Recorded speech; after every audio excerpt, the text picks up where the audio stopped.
Hello बच्चों, चलिए प्रश्न को पढ़ते हैं और समझते हैं। यदि ds बटा डी टी बराबर 2t का वर्ग प्लस टी माइनस एक तथा s बराबर जीरो, जब t बराबर जीरो तब s तथा t में संबंध ज्ञात कीजिए। तो यहाँ पर हमें s और t में संबंध ज्ञात करना है। प्रश्न को हल करने से पहले प्रश्न के लिए मुख्य अवधारणा लिख लेते हैं, जिसकी सहायता से हम इस प्रश्न को हल करेंगे। तो प्रश्न की अवधारणा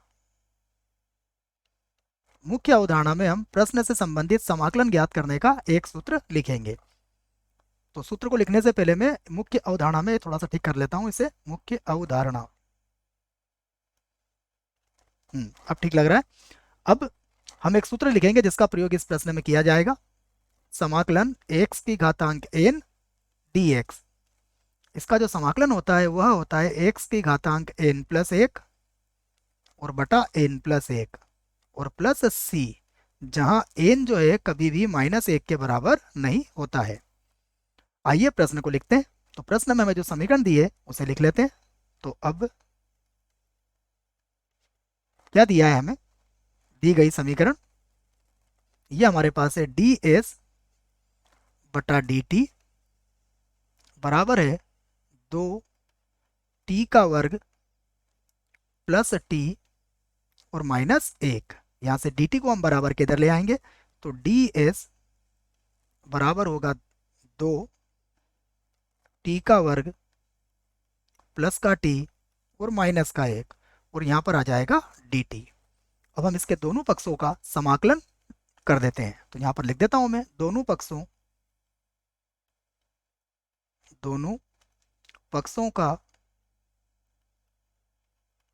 का समाकलन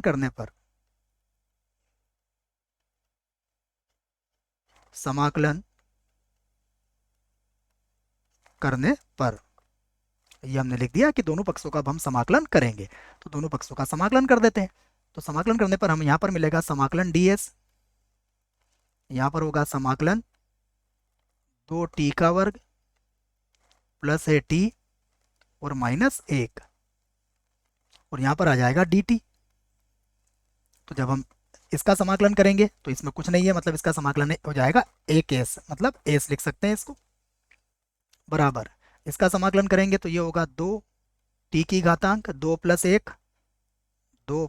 1 और बटे में कितना आ जाएगा 2 प्लस 1 प्लस टी का, तो ये होगा टी की घातांक एक है तो 1 प्लस 1 और बटे में 1 प्लस 1 आ जाएगा, माइनस अचर है तो ये हो जाएगा 1 टी के बराबर हो जाएगा, जिसको टी भी आप लिख सकते हो। उसके बाद अनिश्चित समाकलन के लिए हम अचर सी का प्रयोग यहाँ पर करेंगे। तो अब एस बराबर जो मिलेगा हम उसे लिख लेते हैं। एस बराबर यहाँ पर होगा 2t की घात 3 बटा 3, ये बन जाएगा 2t की घातांक 3 और बटे में भी आ जाएगा 3। उसके बाद यहाँ पर है t की घातांक 2 बटा 2, तो प्लस यहाँ पर लिखेंगे t की घातांक 2 और बटे में भी आ जाएगा 2। उसके बाद फिर माइनस का t प्लस सी, यहाँ पर होगा माइनस का t और प्लस हो जाएगा c, जहाँ c क्या है अचर है। इसे हम समीकरण 1 बना लेंगे।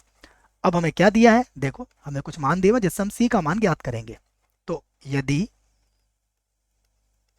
क्या कहा गया है प्रश्न में, s बराबर 0 जब t बराबर 0, तो यदि t बराबर 0 तब s बराबर 0 हो,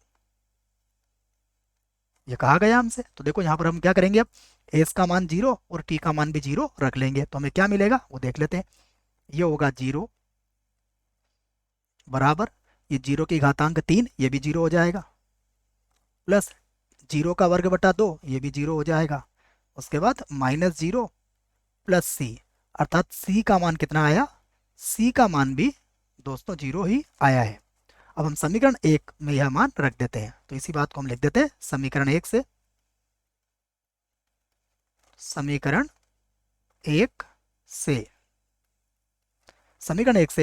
s बराबर होगा, s बराबर 2t की घात 3 और बटे में आ जाएगा 3।